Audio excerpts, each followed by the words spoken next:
Hi, and welcome to The Other Side of Paradise, a series of short stories and radio plays by JP Paradise. Each episode may make you smile, it may make you think, but it will have you coming back for more. There's comedy, there's drama, and a little of everything in between. Whatever your taste, there should be something for you to enjoy. Please note that each episode may contain strong language, very dark humour, and themes of an adult nature. So wherever you are, whatever you're doing, let us entertain you for a few minutes. Sit back, relax, and lose yourself in this episode. Bless me, Father, for I have sinned.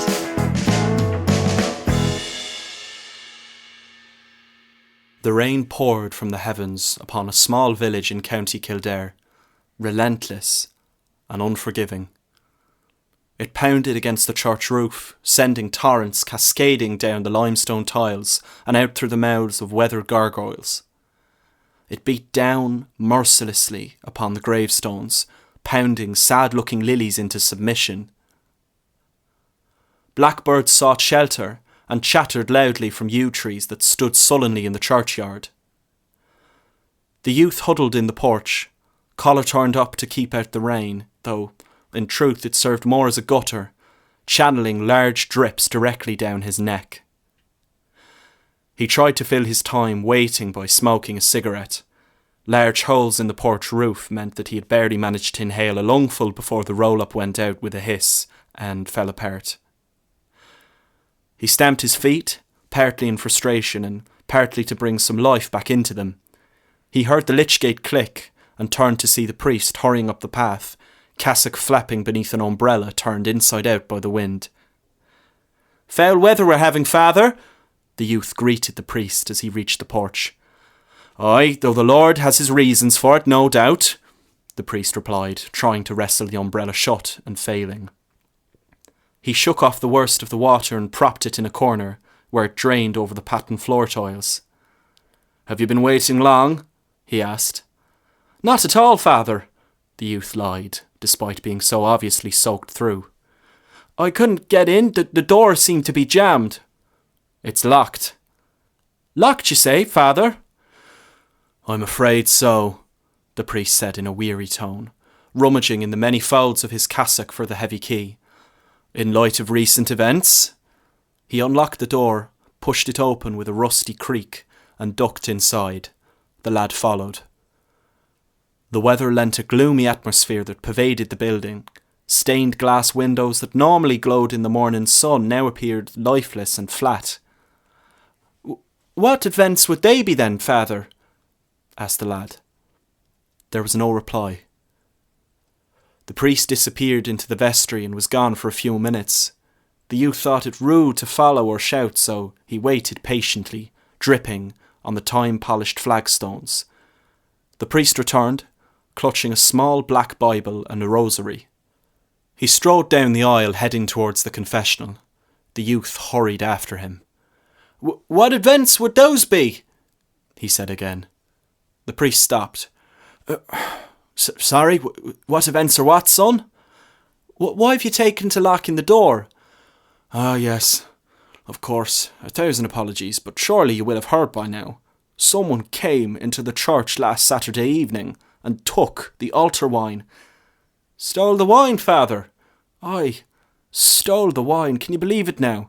It's nothing sacred. I mean, stealing wine from a church is pretty low." The priest leaned against the end of a pew. "The fear of God is no fear at all these days. Whoever it was forced open a locked cupboard in the vestry and took several bottles. Can you imagine how desperate and despicable someone must be to do such a thing? I'm just thankful it was only the wine and they didn't try ripping the collection box out of the wall." He shook his head, as though still trying to comprehend what had taken place. "I'm sorry to go on like so, but I do tire of this common criminality. Now, how may I help you, my son?" "Oh," said the lad. "I'm here for confession?" "Come on then," said the priest, and nodded towards the confessional. The youth hurried over and slipped behind the curtain of the penitent's booth. He heard the creaking of the chair as the priest sat down on the other side of the grill. The lad knelt and waited. There was a rustling of fabric for a few long seconds as the priest made himself comfortable. A whispered prayer. And then through the grill he said, "Go ahead, my son." "This won't go beyond here, right?" the boy asked in a panicky voice. "You know that your confession is completely confidential," the priest answered, speaking softly and calmly. "Are you sure now?" "Of course I'm sure. How long have you been coming to confession now? This is between yourself and God." "Oh, that's all right then, Father." "Good. So, go ahead." "Bless me, Father, for I have sinned. It has been 2 weeks since my last confession." "And what is the nature of your sin?" "I did not come to Mass on Sunday, Father." "I notice you were not there, and why did you not come to Mass?" "I was ill, Father." "My son, being ill is not a sin. God does not expect the sick and the lame to come all the way to church. You can still pray from your bed, and God will—" I didn't pray because I was ill, Father," the youth interrupted. "Because I was hungover. That's why I didn't come to Mass." There was a sharp intake of breath from behind the grill. "I see. So you confess to the sin of drunkenness and intemperance. And the stealing, Father." "You have been stealing. The sin of theft. That is a grave matter indeed. Unburden yourself before God and explain the nature of your theft." "I got badly drunk on wine at a party at Rory's last Saturday. I was on my way to the do and I didn't have no money for drink, and as I was passing the church I remembered the wine at Mass and where you kept it, so I nicked it, and I'm sorry and I won't never do it again."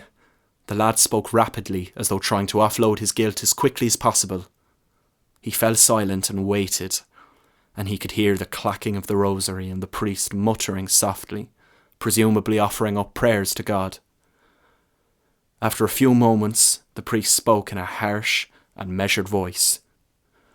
"You stole the wine from your own church. What were you thinking?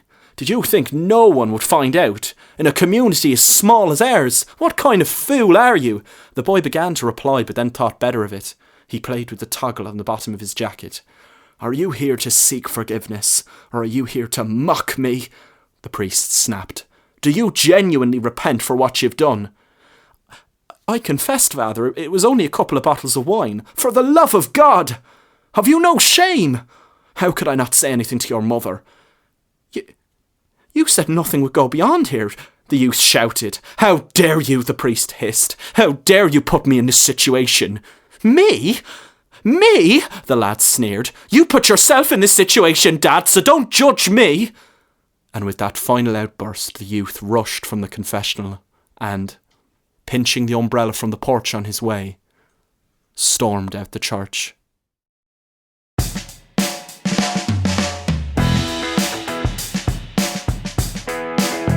That was Bless Me, Father, for I Have Sinned, written by JP Paradise and performed by Joshua Hogan.